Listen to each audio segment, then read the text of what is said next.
오늘 성경 말씀은 누가복음 14장 28절로 33절 말씀입니다. 너희 중에 누가 망대를 세우고자 할진대 자기의 가진 것이 준공하기까지에 족할는지 먼저 앉아 그 비용을 계산하지 아니하겠느냐.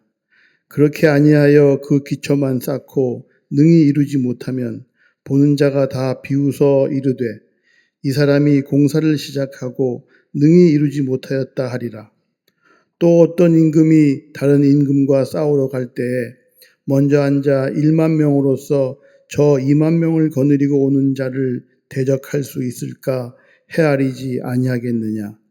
만일 못할 터이면 그가 아직 멀리 있을 때에 사신을 보내어 화친을 청할지니라. 이와 같이 너희 중에 누구든지 자기의 모든 소유를 버리지 아니하면 능히 내 제자가 되지 못하리라. 아멘.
우리 갈릴리 성가대와 오케스트라의 귀한 찬양에 감사합니다. 고맙습니다. 우리 기독교는 추상적이고 막연한 종교가 아니라 예수 그리스도의 만남을 통하여 변화되고 체험된 것을 증거하는 종교가 우리 기독교입니다. 우리 기독교를 가리켜서 증거의 종교라고 하는 이유는 세 가지의 증거가 있기 때문에 증거의 종교라 말합니다. 그 하나가 역사적인 증거입니다. 예수 그리스도의 십자가와 부활이 역사적인 증거이며 2000년 동안 이 세계 역사를 이끌어온 교회의 역사가 바로 예수 그리스도의 십자가와 부활에 있기 때문입니다. 하나님의 교회가 날로 성장하고 있는 것은 하나님께서 살아있는 역사적인 증거요, 그 안에는 예수 그리스도의 십자가의 구원과 부활을 통한 영원한 삶이 그 안에 있기 때문에 가능합니다. 두 번째는 집단적인 증거입니다. 하나님의 교회가 저 집단적인 증거의 모습입니다. 여러분, 세계 어느 곳에 가더라도 교회가 세워진 것은 하나님께서 살아계시다는 집단적인 증거일 뿐만 아니라 여러분 어느 곳에 가더라도 십자가 있는 곳에 가서 예배 드릴 때 우리는 하나가 되는 은혜를 경험하게 됩니다. 말이 달라도 문화가 달라도 차림새가 달라도 함께 더불어 하나님 앞에 예배하게 될 때에 하나님의 놀라운 은혜를 경험하게 됩니다. 이게 교회가 그 집단적인 증거를 말하고 있습니다. 또 하나의 또 간다면 개인적인 증거입니다. 예수를 믿어 구원받은 성도가 누리는 하나님의 은혜는 저 2000년 전에 저 사도 바울이 예수를 만나서 새롭게 변화되고 하나님의 놀라운 은총을 경험한 것, 오늘 이 시간에도 예수를 만나는 자마다 그 은혜가, 구원의 감격이 우리 안에 있어지게 됩니다. 변함이 없는 겁니다. 예수님을 인하여 구원받은 감격, 예수님과 동행함으로 인하여 나의 삶의 변화, 예수님을 생각함으로 인하여 하나님 나라가 이 땅에 이루어지는 것, 저 바울이 예수 만날 때의 그 경험이나 오늘 이 시대를 살고 있는 우리가 예수 만날 때 얻어지는 경험이 똑같습니다. 유명한 컬럼니스트인 월터 리프만이라는 사람에 의하면 현대사를 그가 연구하고 분석하는데 오늘날 이 세대를 움직이는 두 종류의 철저한 헌신된 부류가 있는데, 하나는 어디냐? 다름이 아니라 칼마르크스의 제자라는, 칼마르크스의 제자들이라는. 칼마르크스의 제자들은 그들은 공산주의의 발전된 사회주의를 위하여 목숨을 바칩니다. 그것만이 이 세계를 구원할 것이라고 믿을 뿐만 아니라 그것을 위하여 목숨을 내던집니다. 그리고 이것이 온 세상 사람들이 믿기를 바랍니다. 또 다른 하나는 예수 그리스도를 믿는 제자들이었습니다. 예수만이 인류를 구원할 유일한 주이심을 믿고 예수를 위하여 생명을 바치고 예수를 위하여 사는 사람들, 이 두 부류의 사람들이 이 세계를 움직여 왔다고 그는 이야기합니다. 며칠 전에 우리 교회에 함께 일본 선교라는 요도바시 교회 미네르 목사님이 새로운 후임되시는 김성선 목사님과 함께 오셔서 같이 이야기하는 가운데 이런 이야기를 하십니다. 일본의 기독교인이 0.8%밖에 안 되지만 성경을 읽는 사람이 무려 37%랍니다. 37%의 일본 사람들이 성경을 읽는다고 합니다. 무엇을 말할까요? 인간은 누구나 변화의 삶을 원한다는 겁니다. 예수를 믿지는 않지만 예수께서 하신 말씀을 통하여 내 삶의 변화를 원한다는 겁니다. 여러분, 우리를 가리켜서 예수의 사람, 그리스도이란 이유가 어디 있을까요? 예수를 통하여 우리의 삶 속에 새롭게 변화되어 사는 삶, 예수 안에 있는 삶, 더 나아가 예수께 속하여 있는 사람, 예수를 위하여 사는 삶, 그러게 예수 믿어 내 삶의 목표와 내 가치와 내 세계관이 달라진 변화된 삶을 가리켜 세상 사람들을 향하여 예수께 속한 사람, 그리스도인이라고 얘기합니다. 예수 안에 있게 될 때 우리는 우리의 새로운 변화와 변혁을 경험할 뿐만 아니라 새로운 하나님의 은혜를 체험함을 통하여 새로운 인생으로 이 세상 가운데 자기 변화를 통한 세상의 변혁을 이루어갈 수 있다는 겁니다. 오늘 본문의 말씀은 예수님께서 제자의 삶, 즉 그리스도의 삶이 어떠한 삶인가를 말씀하시면서 비유로 말씀하여 주십니다. 오늘 읽은 본문의 말씀을 자세히 살펴보면 예수님을 따르는 사람에게 예수님께서 너희는 나를 따라와서 고맙다, 열심히 나를 배우라, 열심히 따르라 말씀하시 아니하시고, 예수님은 몇 가지의 참으로 말씀을 들을 때 우리 마음을 무겁게 하는 말씀, 또 생각하는 말씀을 하십니다. 하나가 뭐냐? 26절에 나오는 말씀입니다. 무릇 내게 오는 자가 자기의 부모와 처자와 형제와 자매와 및 자기 목숨까지 미워하지 아니하면 능히 나의 제자가 되지 못하리라. 내 제자가 되는 것은 다 미워해야 돼. 어떤 신학자는 예수님의 말씀에 대하여 지나친 과장법이라고 이야기하지만 예수님이 이렇게 하신 말씀은 다름이 아니라 예수님을 우리의 삶의 우선순위로 생각하고 살아가는 겁니다. 예수님을 제일로 사랑하고 그 다음에 자기의 가장 가까운 사람들을 사랑하라는 겁니다. 먼저 예수님을 생각하고, 예수님이라면 이럴 때 어떻게 하셨을까? 예를 들면 이럴 때는 뭐라고 말씀하셨을까? 예수님을 삶의 우선순위로 두고 살아가라는 겁니다. 두 번째는 여기는 27절의 말씀을 보면 또 다른 말씀을 하여 주십니다. 누구든지 자기 십자가를 지고 나를 쫓지 않는 자도 능히 나의 제자가 되지 못하리라. 예수의 사람, 그리스도의 내 삶은 다름이 아니라 여러분 십자가를 지는 삶입니다. 여러분 십자가가 뭘까요? 고통이요, 아픔이요, 참기 힘든 일입니다. 다른 말로 말하면 자기 십자가를 지고 따르라고 하는 말씀은 예수님을 인하여 받는 미움과 시기와 질시와 질투를 받으라는 겁니다. 그리고 예수를 따르라는 겁니다. 그거 마다하지 말라는 겁니다. 예수님이 십자가의 고통을 담담히 받으시고 하나님의 뜻을 따라 가셨던 것처럼 내가 예수로 인하여 받는 시기와 질투와 미움과 고통을 담대하게 받아들이라는 겁니다. 또 하나 또 간다면 세 번째로는 저 33절의 말씀에 나옵니다. 너희 중에 누구든지 자기 모든 소유를 버리지 아니하면 능히 나의 제자가 되지 못하리라. 여러분, 예수님이 세상의 재물을 부정한 것이 아닙니다. 이 말씀은 여러분 성경 말씀을 가만히 보십시오. 성경 말씀을 보면 천국과 지옥에 관한 말씀보다 재물에 관한 말씀이 많이 나옵니다. 재물을 어떻게 사용할 것인가? 예수님이 이 말씀을 하는 것이 아니라 오래 가지 못할 것에 대하여 미련 가지지 말라는 겁니다. 이 부정입니다. 이 부정이 있을 때에 그리스도인이 될 수 있다는 겁니다. 다름이 아니라 예수님을 제 삶의 우선순위로 삼고 더 나아가 십자가를 지기를 마다하지 아니하고 오래가지 못할 것에 대해 미련 갖지 아니하는 이 자기 부정의 삶이 있게 될 때에 비로소 예수에 속한 사람이라는 겁니다. 쉽지 않은 일이지요. 그러면서 예수님 오늘 읽는 말씀 가운데 두 가지의 비유로 설명하여 주십니다. 하나는 망대의 비유, 또 다른 하나는 전쟁에 나가는 임금의 비유입니다.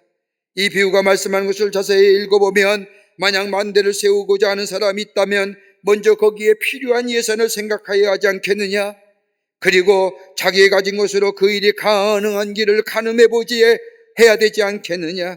만약 이러한 생각 없이 망대를 짓는다고 하면 얼마나 어리석은 사람이고, 그렇게 하여 망대를 짓다가 도중에 그만두면 얼마나 미련한 사람이요, 얼마나 안타까운 사람이 될 것이냐. 그러면서 예수님은 망대를 짓는 사람에게 세 가지의 것을 준비해야 된다고 얘기합니다. 세우는 목적이 뭐냐는 거예요. 앞에 예수님 말씀하신 자기 부정의 삶, 이게 곧 제자의 삶일 텐데 왜 내가 제자가 되어야 되느냐? 왜 내가 제자의 삶이 되었느냐? 내가 왜 그리스도인이 되었느냐? 더 나아가 망대를 세우는 일에 들어갈 예산을 세우라는 말씀은 너희가 할 수 있는 일이 무엇이냐? 제자로서의 삶에 할 수 있는 일이 무엇이냐는 거예요. 더 나아가 망대를 지은 다음에 얻어질 것이 무엇이냐? 너희의 삶에 어떤 열매가 맺어질 것이냐는 거예요. 망대가 무엇에 쓰인지도 모르면서 예산이 얼마 될지도 모르면서 무작정 일을 시작하여 그만두면 그것이 무슨 소용이 있겠느냐고 하는 말씀은 다름이 아니라 나를 따르거든, 나의 참된 제자가 되려거든, 내 수의 사람이 되려거든 앞에 있는 세 가지 것을 부정할 각오가 있어야만이 가능하다는 얘기입니다.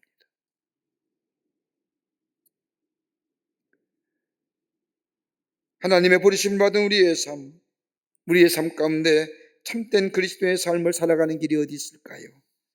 오늘 예수님 우리에게 몇 가지로 이 말씀을 통하여 하나님의 사람으로 살아가는 삶의 길을, 참된 진리 안에 살아가는 삶의 여정이 어떤 것인가를 가르쳐 주십니다. 함께 말씀을 나누며 은혜 받기를 원합니다. 첫째는 다름이 아니라 드러냄이 있어야 됩니다. 드러내야 됩니다. 망대를 세우는 것처럼 공개적이어야 합니다. 예수를 믿을 때 공개적으로 예수를 믿어야 합니다. 흔히 예수를 믿는 것에 대하여 마음으로 믿으면 됐지, 은근히 믿으면 됐지, 조용히 믿으면 됐지, 뭐 저렇게 드러내고 믿어야 해 라고 하는 사람들이 있습니다만은 아니요, 예수 믿는다는 것을 드러낼 수 있어야 됩니다. 너 교회 다녀? 예, 교회 다닙니다. 나 예수의 사람입니다. 진리와 생명 되시는 예수님, 우리에게 참된 평안을 주시는 예수님, 내 무거운 짐을 자유케 하시고 가볍게 하시는 예수님, 이것을 내 삶 가운데 드러낼 수 있어야 된다는 겁니다. 1900년대만 돼도 미국의 그리스도인, 너 예수 믿어라고 하면 약 92%가 나 예수 믿는다고 했답니다.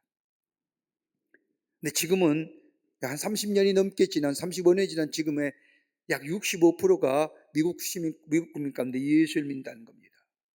그런데 문제는 뭐예요? 예수는 믿는 것 같은데, 교회에 나오는 것 같은데 교회 예수 믿는 드러냄이 없다는 겁니다. 그걸 가르쳐서 뭐라고 얘기하느냐? 벤치워머 하는 거예요. 벤치를 뭐예요? 데운다.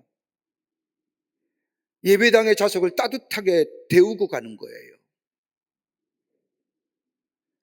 나가서 내가 예수의 사람이요 말씀대로 사는 거 아니라 그저 주일이 되면 교회에 나와서 명목상의 그리스도인으로 앉아서 내가 있는 의자에만 온도만 데우고 가는 거예요. 이걸 가르치는 명목상의 그리스도인이라고. 아무런 변화가 없습니다. 새로움이 없습니다. 그러게 드러냄이 없습니다. 저가 예수 믿는 사람인지 예수 안 믿는 사람인지 구분이 안 되는 겁니다. 여러분, 요한복음 4장의 말씀을 보십시오. 수가성 여인의 이야기가 나옵니다. 부끄러웠던 과거가 있는 여인, 그러게 남편을 피하여 다녔던 이 여인, 그런데 예수를 만나게 될 때에, 진리를 발견하게 될 때에 그가 뭐라고 외칩니까? 나가자마자 난 예수를 만났습니다. 내가 이렇게 변화되었습니다. 내가 새로운 하나님의 사람이 되었습니다 라고 증거하는 삶. 드러냄이 있어야 되죠. 내 안에 참된 생명이, 내 안에 참된 기쁨이 예수로 인하여 인도하심과 보호하심과 동행하심의 역사를 통한 내 삶에 안전한 길을 가게 하시고, 주님이 안에 계셨더라면 내 걸음이 흩어지고 넘어질 걸음이었는데 주님이 함께 하셨기에 내 걸음이 든든한 걸음이 되었다는 것을 드러낼 수 있는 삶이에요.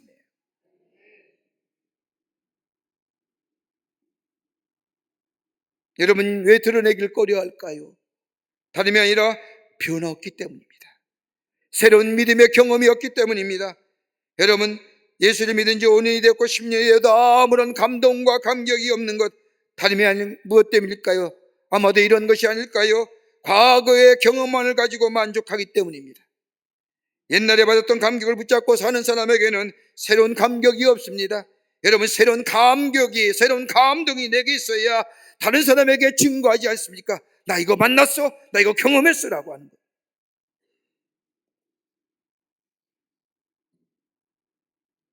아무리 맑은 유리랄지라도, 한 달 전에 닦은 유리랄지라도 그것에 먼지가 끼어있게 마련인데 항상 닦아야 하는 것처럼, 우리의 믿음이 매주일마다 나와 기도와 말씀과 예배 가운데 우리의 심령이 새로워지는 역사.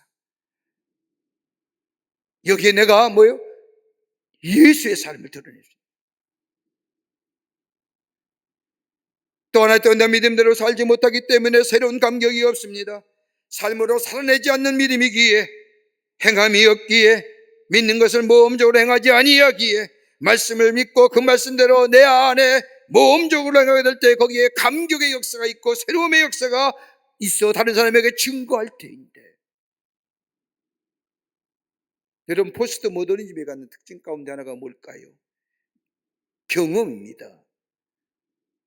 해봤냐는 겁니다. 경험을 중시하잖아요. 여러분, 이 시대 속에 해봤어라고 하는 질문에 내 예수 만났어? 예수 만난 경험이 내 안에 있어, 내 삶이 새로워졌어라고 말할 수 있는 것, 아무리 전도할 수 없다고 해도 내 안에 예수로 인하여 체험된 것이, 경험된 것이 있다고 한다면 여러분 드러낼 수 있지 않을까요? 이게 없으니까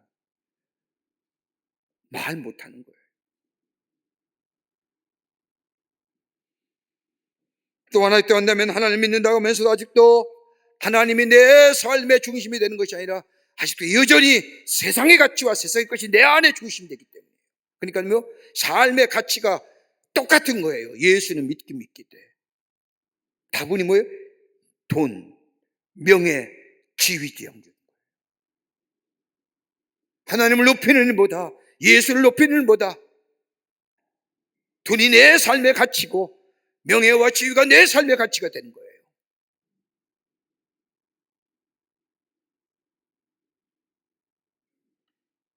그게 드러냄이 없는 거예요. 그러니까 그리고 되게 되면 그때서야 내가 예수 믿는 사람이라고 얘기하는 거예요. 한 젊은이가 강을 건너느라 많은 백사공의 노를 짓는 거룻배를 탔습니다. 나룻배를 탄 거지요. 이 나이 많은 백사공이 노를 짓는데 노예를 보니까 이름이 있는 겁니다. 한면에는 뭐냐면 믿음, 다른 노예의 다른 면에서는 행위. 하도 이상해서 이 젊은이가 노를 짓는 나이 많은 백성에게 묻습니다. 아니 왜 이런 이름을 달아두었냐고 물으니 나이 많은 백성에게 얘기합니다. 한쪽 노로 짓기만 하면 이 나룻배가 어떻게 될까요? 도는 겁니다. 뱅뱅뱅뱅. 믿음의 노도 지어야 되고 행위의 노도 지어야 되고 번갈아 좌우로 지을 때에 앞으로 가시다. 여러분 우리나라의 명동에 앞에 이렇게 가게 되면, 명동에 이렇게 가다 보면 외국인들이 참 많이 나오면, 태교 이가에 외국인들이 많이 숙박하고 아침에 나오면 토스트집 앞에 줄을 많이 쓰는 걸 보게 됩니다. 가만히 보면 그 안에 토스트집의 이름이 석봉 토스트라는 것입니다. 뭐 이삭 토스트 있고요. 여러분 석봉 토스트가 어떤 사람인가? 석봉 토스트를 창업한 사람은 김석봉이라는 사람인데 중학교밖에 나오질 않았습니다. 그는 대학을 졸업한 유치원 교사와 결혼하여 200만 원의 자본을 가지고 이 토스트 사업에 뛰어듭니다. 노점상을 시작한 지 3년 만에 그는 연간 매출 1억 원을 달성한 성장을 거듭합니다. 전국에 가맹점 800여 개가 넘을 뿐만 아니라 외국에도 가맹점이 있을 정도로 토스트 하나로 성공한 기업입니다. 그분이 쓴 석봉 토스트와 연봉 1억이란 책에서 보면 자신의 경영 목표를 이렇게 얘기합니다. 정직하고 겸손하며 지혜를 구하며 행하는 기업. 다 송서예요.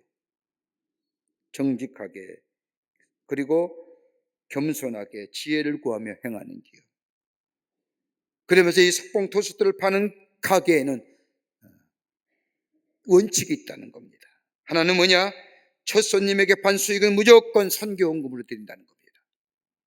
손님이 여러 명일 때도 마찬가지라는 겁니다. 무조건 첫 수익금은 별도로 모았다가 선교헌금을 드린다는 겁니다. 두 번째는 하루의 수익의 10분의 1은 어려운 이웃을 돕는 데 사용한다. 세 번째는 뭐예요? 장사는 오전만 한다. 오후는 뭐예요? 다른 사람에게 기회를 준다. 네 번째는 단속반이 와서 자리를 빼라면 무조건 뺀다. 다투지 않는다. 이 같은 철학을 가진 석봉 토스트는 우리나라의 또 다른 토스트의 이삭 토스트와 함께 기독교의 대표적인 기업으로 드러냄이지요. 여러분 유명한 미국의 치킨 샌드위치로 유명한 척필레라고 하는 게 있습니다. 아틀란타의 중심이 거기를 기점으로 치킨 샌드위치를 파는, 햄버거를 파는 회사인데 이 회사는 뭐예요? 주일에 쉽니다. 다 알아요. 왜 주일에 쉬느냐? 우리는 예수 믿는 기업입니다.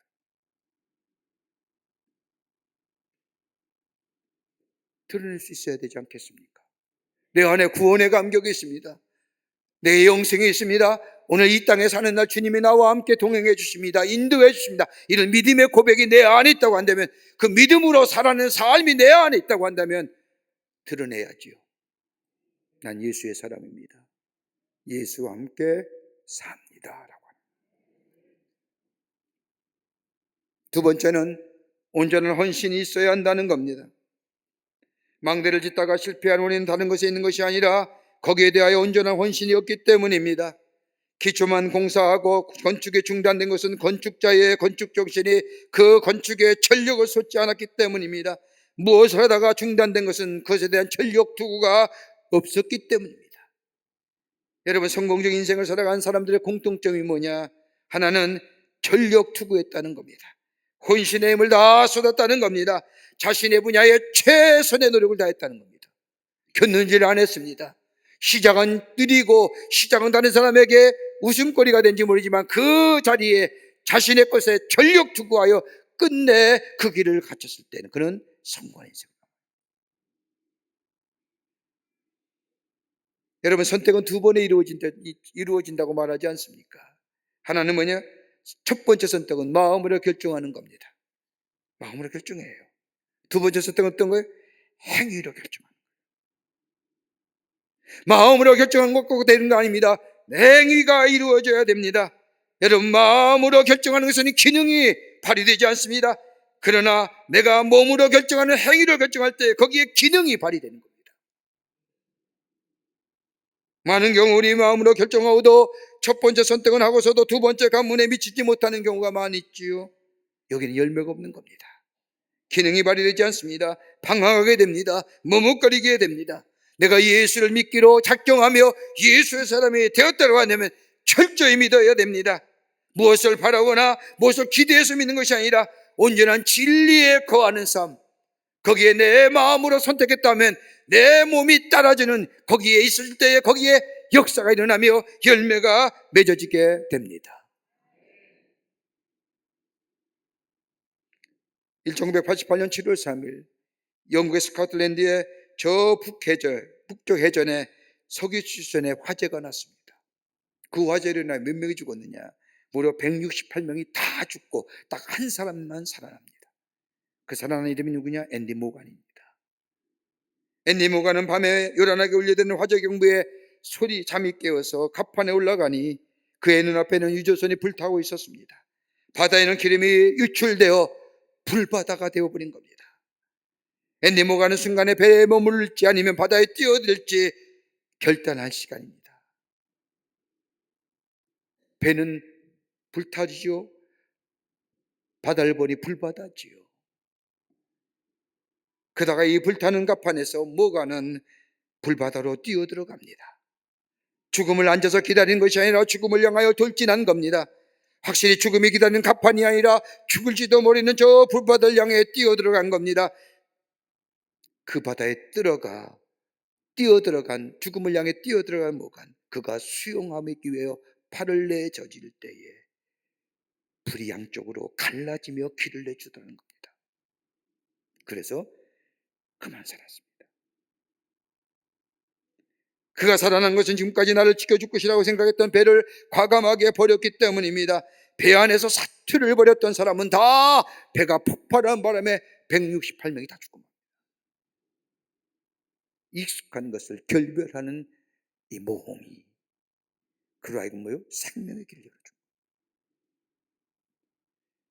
여러분, 열왕기상 17장의 말씀을 보면 사르밧가브의 이야기가 나옵니다.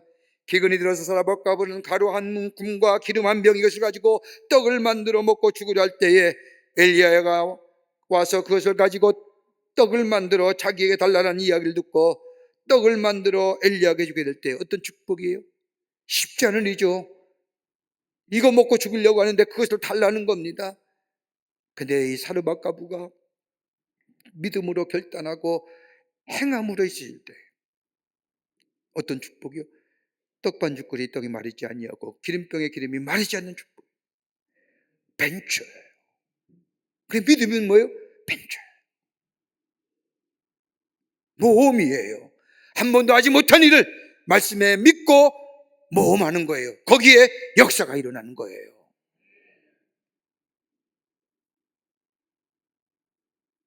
또 하나 끝으로 믿고 따라 나서는 믿음입니다. 여러분, 우리가 순종하는 만큼 예수의 제자가 되고 순종한 만큼 예수님의 말미암아 은혜를 받을 수 있습니다. 순종하는 만큼 능력을 경험하게 되며 순종하는 만큼 행복을 얻을 수 있습니다. 그래서 어떤 사람은 얘기하기를 10%의 순종하는 사람은 10%의 축복을, 50%의 순종은 50%만, 100%의 순종은 100%의 행복을 얻을 수 있다. 이렇게 되면 믿음의 척도는 순종입니다. 믿음의 정발로 나타나는 것이 바로 순종의 모습입니다. 여러분, 중국의 유명한 선교사였던 허드슨 테일러 선교사에게 어떤 사람이 찾아와 묻습니다. 목사님, 세례를 받고 기독교인으로 정식 출발하려고 하는데 그러기 위해서는 어느 정도 성경을 알아야 되며 몇 해나 교회를 다녀야 됩니까? 라고 질문하자 이 허드슨 테일러 목사님께서 그에게 말합니다. 형제요, 촛불은 언제 빛을 냅니까? 이 청년이 대답합니다. 그야 심지에 불이 닿을 때 그 순간부터 빛을 내지요 라고 대답하자 테일러 목사님이 청년에게 말합니다. 기독교인이 되는 것도 마찬가지입니다. 성경에 대한 지식이 얼마나 있느냐 관계없습니다. 얼마나 교회를 다녀야 되느냐 상관하지 않습니다. 심지에 불이 닿는 순간 빛을 발하는 것처럼 하나님이 나를 불러 필요한 하나님의 사람으로 사용하신다는 것을 깨닫고 그것을 믿음으로 받아들일 때에 당신의 삶은 빛이 나게 될 겁니다. 훌륭한 그리스도인이 된 겁니다. 하나님의 말씀에 순종하는 삶, 그 순간 온전한 제자가 되는 거라는 겁니다. 여러분, 성경의 말씀을 가만히 읽어보면 순종의 역사입니다. 이스라엘 백성에게 가장 근간을 이룬 것이 있다고 한다면 언약의 사상입니다. 그 언약은 뭐예요? 나는 너의 백성이, 너의 하나님이 되고 넌 나의 백성이 되라는 이 언약 사상. 여러분, 이 언약 사상의 근간이 뭘까요? 믿음보다 더 중요한 것이 그 안에 순종입니다. 하나님의 말씀에 따라 사는 겁니다. 말씀을 듣고 행하는 것이 담보되어질 때에 하나님과의 언약의 관계가 맺으며 하나님이 나의 하나님이 되고 하나님 나는 그의 백성이 되는 역사가 일어납니다. 순종의 역사는 비록 눈에는 보이지 않지만 미래에 다가올 하나님의 축복을 바라보고 나아가는 사람, 바로 이런 하나님의 사람, 순종의 사람이 될 때에 예수의 제자가 되고 하나님의 살아계심을 증거하는 하나님의 백성이 되는 줄 믿습니다. 주님 말씀합니다. 너 나 사랑해야 되느니라. 십자가를 지고 따를 수 있어야 되느니라. 예수로 인하여 너희 안에 시기와 모멸과 핍박을 당해도 그 십자가 질 수 있어야 되느니라. 그리고 저 멀어져 가는 것에 마음 두지 말아야 되느니라. 다가올 나의 약속의 말씀에 마음 두는 자가 예수의 제자예요. 그렇다고 한다면 드러낼 수 있어야 되느니라. 순종해야 되느니라. 믿고 따라가는 모험이 있어야 되느니라. 그럴 때 내 안에 하나님의 사람으로 하나님의 약속의 성취로 주께서 약속하신 것이 우리의 삶 속에 이루어지는 역사가 있게 되느니라 하시는 거예요. 이 믿음의 걸음을 걸어가시는, 그래서 내가 예수의 사람이요 하나님의 사람임을 증거하며 드러내는 주님을 기쁘시게 하는 여러분과 저와 되시기를 주의 이름으로 축복합니다. 하나님 감사합니다. 저희들 주께서 사랑해 주셔서 하나님의 자녀 삼으심에 감사합니다.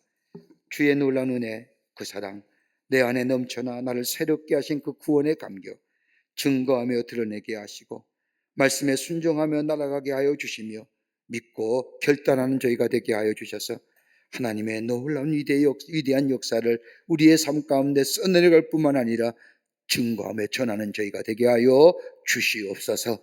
성령이 도우실 줄 믿으며 예수님의 이름으로 기도하옵나이다. 아멘.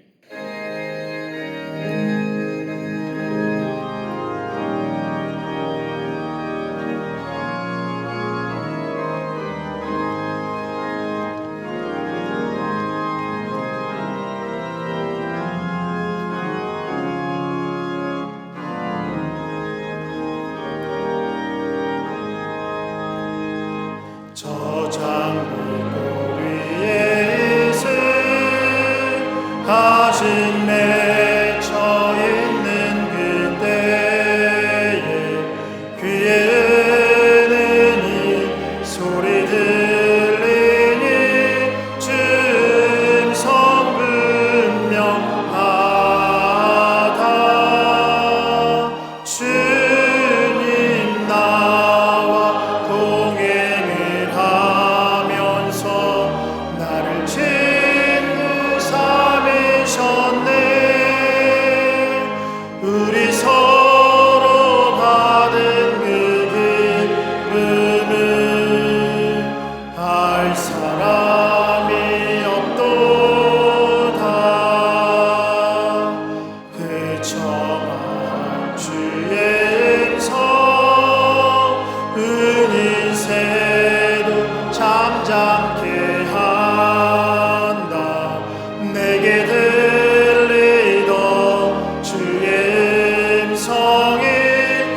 지금은 우리 주 예수 그리스도의 크신 은혜와 하나님 아버지의 한량없으신 사랑하심과 성령님의 인도하심이 거룩한 주의 날 주의 전에 올라와 마음과 정성을 모아 하나님 앞에 예배하며 주신 말씀 마음에 새기고 저 세상에 나가 그 말씀 따라 순종하며 믿고 나아가며 그래서 내 안의 역사를 증거하며 드러내는 하나님의 사람으로 살기로 결단한 우리 모든 사랑하는 광림의 권속들과 영상을 통해 예배에 참여한 모든 이들 위해 주께서 지금으로부터 영원토록 함께 하시기를 간절히 축원하옵나이다. 아멘. 좋으신